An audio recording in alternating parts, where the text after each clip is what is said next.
What is going on, everybody? Welcome back to the channel. Aftersound here, bringing you Splinterlands content every single day. We also stream right here on this channel every Tuesday, Thursday, and Sunday morning, so come by and say hello. All right, guys, let's talk about vouchers, because one thing that I'm really happy about with the recent changes is the fact that vouchers finally do have ongoing utility. Now, there's a couple of different elements that came into this that make it so. The first of which is the fact that you can buy energy with vouchers directly, right? We thought that it was going to be vouchers would provide some kind of discount, which I think ultimately would have accomplished the same goal, but now you can just pay in vouchers directly. And then to compound on top of that, we have the new ranked system, which actually encourages people to play a lot more, especially at the higher levels, if they want to attain any kind of leaderboard position. And what I mean by that is the fact that, well, if with the changes to the rating, before, people would just get to a rating that they needed to and then stop playing in order to kind of secure their spot. And then anybody chasing them was always facing opponents lower in rating. Therefore, if they would win, they would go up 3. And if they lost, they would lose 30 rating, right? So now we have a different kind of ratings inflation problem where people are over 5,000 in terms of their rating. But as long as they continue to play and continue to play against other people roughly around their area, the ratings just keep going up. And so you can't just sit and camp at the top of the leaderboards like people used to. You actually got to go in and play. And if you want to win more than others, you have to play more games than them. If your win rate is X, percent, whatever that ends up being, right? You need to play more games. So what we're seeing is a lot of folks on the leaderboard spending a lot for energy. First at the beginning of the season, now at the midpoint of the season, we got about 5 days left. And ultimately, I think it's going to be an interesting kind of mix to see what happens at the end of the season, because there's a bunch of different leaderboard positions, right? There's obviously 1, 2, and 3, but then there's different tiers going, I think, all the way down to the top 25 positions. Don't quote me on that. But whole point with this is that these changes are, I don't want to say forcing, although maybe some people might view it that way, are encouraging people to spend more vouchers on energy, because vouchers are pegged at roughly 10 cents, right? So it's 100 DEC versus the 200 DEC that we've seen previously for things like buying Chaos Legion, or not Chaos Legion, but Rebellion packs. So we've seen vouchers actually do quite well, get all the way up to 5 cents. We're trending right below there right now. And the thing is, it's still a good deal with SPS at 3 cents. The people at the top, right? If you just look at the top leaderboard players, they're all earning roughly 12 SPS per win, and SPS at 3 cents is 36 cents.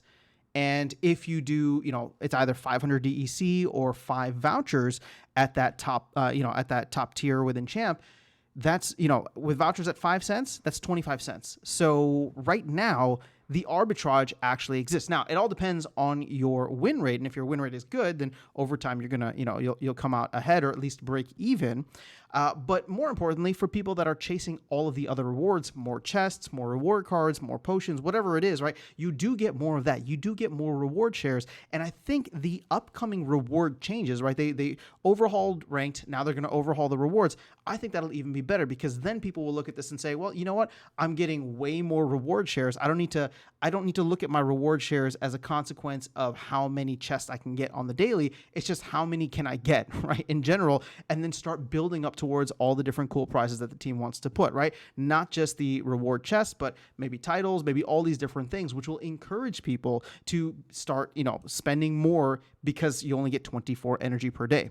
So I'm excited about this. And again, this is not financial advice. I'm not saying to go all crazy on vouchers and that they're going to shoot up to 10 cents. All I'm saying is that if we continue at this rate, and most importantly, if SPS either stays at this value or starts to rise, that arbitrage becomes even better, right? So the maximum that you will ever pay for an energy is 500 DEC or 5 vouchers, and 5 vouchers at 10 cents would be roughly 50 cents.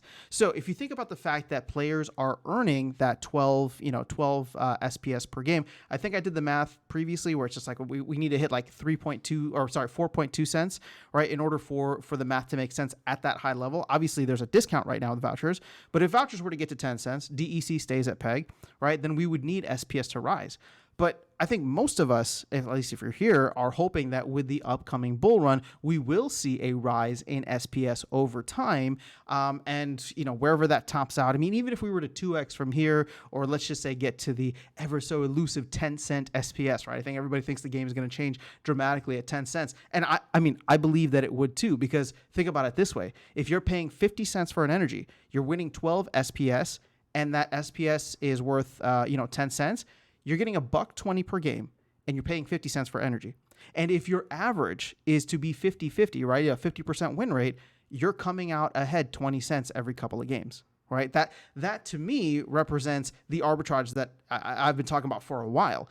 But, now we have the added incentives of wanting to either, place higher on the leaderboard, or in the future with the reward overhaul, chase the different but the reward prizes that might be in the shop, that might be limited in quantity, limited in time, all that good stuff.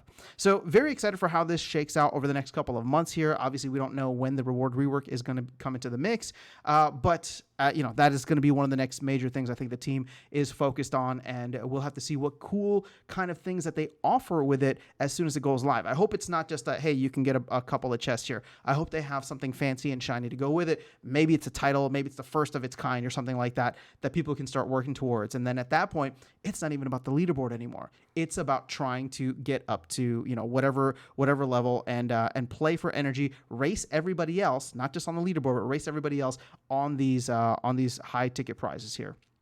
So that is all I have for you guys in this video. Let me know your thoughts in the comments below. Otherwise, I will catch you all in the next one and see you around the game. Take care.